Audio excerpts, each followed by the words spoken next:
asalaamu calaykum asxaabta soo dhawada maanta waxaan idiin wadaa taxane cusub oo mini serias ah kaas oo la magac baxay Tewar Birulan Ansi waana dagaal u dhexeeya dadka iyo makhluuqyo badda ku nool. Ugu horreyn inta aanan muuqaalka ugu dagelin hadada nagu cusub tahay channelka subscribe noo saar muuqaalkana liikare si uu garo asxaab badan. Aan ugu dagalno filimku waxa uu ku bilaabanaya koox Mexican ah oo kalluumaysato ah kuwaas oo badda ka jilaabanaya iyaga oo sidii maalinlaha ahayd u kalluumaysanaya ayaa shamaagtii ay ku kalluumaysanayeen waxa ay noqonaysaa mid culus waa ayana yaabayan kooxdii. Mid ka mid ah kooxdii ayaa dhahaya waxani oo keliya maaha balse wax kale ayaa jira. Hal mar ayaa qaylo iyo sawaxan ka soo baxaysa shamaagtii isla markaana cabteenkii ayaa soo qabsanaya qorigiisii waxaana soo muuqanaya makhluuq la yaab leh. Laakiin wuxuu way ka duwan yihiin waxaan arki jirnay waa makhluuqyo kale. Isla markiina cabteenkii xabd ayuu ku ridayaa makhluuqii waana meesha ayaa ka bilaabanayso dagaalka u dhexeeya dhulka iyo badda. Intaas kadib kooxdu waxa ay aaminsanayeen in ay lacag badan ka samayn karaan waa ayna soo qaadanayaan makhluuqii ay dileen waxa ay u dhiibayaan militarigu aad buu u danaynayay makhluuqan. Markii hore militarigu ma uu danaynin arrintan laakiin wax walba waa ay isbedeleen markii makhluuqa calooshiisa laga helay luulkaas oo si kas ah loo geliyey. Taliyaha ayaa dhahaya waa in la baaro. Intaas kadib makhluuqii meel ayaa lagu xirxirayaa. Waxaan arkaynaa nin lagu magacaabo Baclay oo inta uu makhluuqii dhintay soo hor itaago samaynaya ficil Kristiyaanka respect u ah laakiin anag muslimiin ayaa nahay waxaasna respect nooma ah. Intaas kadib dadkii oo dhami waa ay seexanayaan ilaa gabar lagu magacaabo Morgan iyo nin lagu magacaabo Abdalla waxa ayna la yaabanayeen makhluuqan waana ay daawanayeen laakiin si lama filaan waxaa biyo badan ka imaanaya dhulka hoostiisa. Dhulkiina waxa uu isku bedelayaa mid biyo madow. Morgan iyo Abdallana waxaa liqaya biyihii waxaana qaadanaya makhluuqyadii. Ciidamadii ayaa hal mar soo baxay waxa ayna arkayaan mashii biyaha ahayd in ay hal mar qalashay wixii qolka oogadiisa yaalayna ay dhulka hoostiisa galeen. Hal mar ayuu adduunkii dhana indhaha kala qaadaya waxaan ay arkeen. Intaas kadib hal mar ayaa baddiisa waxaan ka soo baxaya dadkii oo dhana badda ayay iskugu imaanayaan waxaana ka soo muuqanaya baddii makhluuq la yaab dankaas oo aan hadli karin. Waxa keliya uu awoodo waa inuu afka dhaqdhaqaajiyo. Dadkuna waxa ay haystaan qalab ay ku turjuntaan. Ambasadorkii ayaa waxa uu leeyahay waa inaan samayno nabad dhulka iyo baddana ayna noqdaan kuwa saaxiibo ah. Intaas kadib makhluuqii waxa uu leeyahay waan aqbalnay. Laakiin waxa la yaabka leh ayaa ah inaysan hal makhluuq ahayn waxaana soo baxaya makhluuqyo tiro badan. Dadkii oo dhanna waa ay yaabayaan. Intaas kadib makhluuqyadii oo dhammi ayaa badda ka soo baxaya waxa ayna bani aadamka tusiyaan inaysan hal xabo ahayn oo ay kumaan kun yihiin. Ugu dambayna waxay ku heshiinayaan inay kulmaan dhulkana ku kulmaan. Intaas kadib bani aadamkii waxa ay samaynayaan tanki weynkaas oo ay soo galayaan makhluuqyadu marka ay bani aadamka la kulmayaan waana haan weyn oo qaadasa 9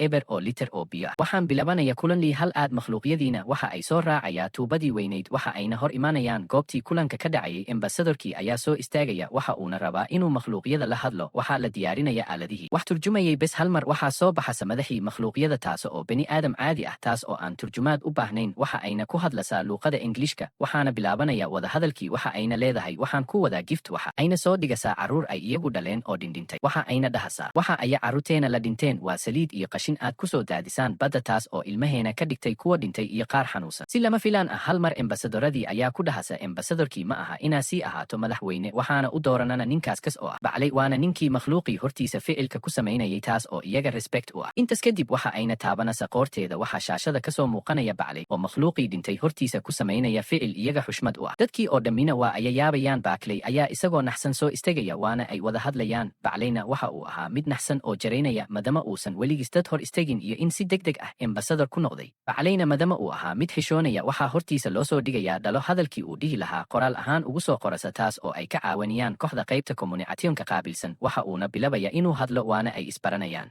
Waxay oranaysaa magacma lihiilkan waxa iigu yeeri kartaa salt waxa uuna ku oranaya aad ayaan uga xumahaya waxaan idinku samaynaya haddaan bani aadam nahay waana idinka raaligelinaynaa. Halkaas ayuuna ku dhammaanaya kulankii koowaad waxaana la isku soo noqonaya kulan laba ah. Baclayna markii uu gurigiisa tago ciyalkiisa waa ay yaabayaan. Tiifiyada iyo adduunka oo dhanna waxaa isqabsanaya magciisa ciyalkiisana taas aad ayay ugu farxayaan waxaana la gaarayaa kulankii laba aad. Dadkii iyo makhluuqaadkii oo dhammi waxa ay ku soo xaadirayaan goobtii. Baclayna waa uu imaanaya waxaan bilaabanaya wada hadalkii. Baclayna weli waxaa ku jiray xishood bilaabanaya wada hadal waxa uuna dhahayaa naga raali noqda. Madaxii makhluuqaadka oo ahayd salti ayaa dhahasa hala ii keeno koob biyaha webiga ah. Markii loo keenana waxa ay oranaysaa Baclay waa inaad biyaha cabtaalkan. Baclay ma ogolaanayo taas sababtoo ah waxa ay ahaayeen biyaha kuwa wasakhaysan. Saltina waxa ay ku oranaysaa waa inaad cabtaa. Baclayna waxa uu ku leeyahay biyahan waa kuwa kiimikaysan. Saltina waxa ay leedahay waxaad wasakhayseen hoygeenii. Marakana waa markayagii hal mar ayay taabanaysaa qoorteeda waxaa hal mar adduunkii oo dhan kor uga imaanaya wixii badda ku jiray waana wax kasta oo baniaadamku intuu noolaa badda ku shubayay. Xitaa waxa la yaabka leh waxa weeye markabkii Titanic oo burburay. hal 3 sano iyo 8 bilood ka hor ayaa badda laga soo saaray. Adduunkii oo dhana waxa uu noqday mid qasan oo waxba aan shaqaynayn. Baclay ciyalkiisii oo iskuulka u socday darawalkii waday xitaa waa uu dhintay waana ay soo cararayaan. waxa ayna imanayaan goobtii aabahood joogay. Intaas kadib Barclay waxa uu ka codsanaya Salt inay dhibkan joojiso. Saltina waxa ay taabanaysaa qoorteeda waxaana shaashada kasoo muuqanaya mabka qariirada adduunka waxayna calaamadinaysaa badweynta Atlantic waxa ayna leedahay kulanka 3aad waxa aan ku kulmanaa Atlantic meeshaas oo aan lahayn meel lagu kulmi karo. Baniaadamkiina waa ay ku qasbanayeen inay halkaas tagaan si aysan dhibaato kale u dhicin. Filimkeenana qaybtii koowaad halkaas ayuu ku dhamanayaa. Haddii aad halkaan nala soo gaartay waxaan kaa codsanayaa inaad muuqaalka like noo saartid kanalkana subscribe dhahatid gambaleelkana furo si uu kuu soo gaaro filimkeena qaybtiisa labaad. Waxaana idin leeyahay macsalaama.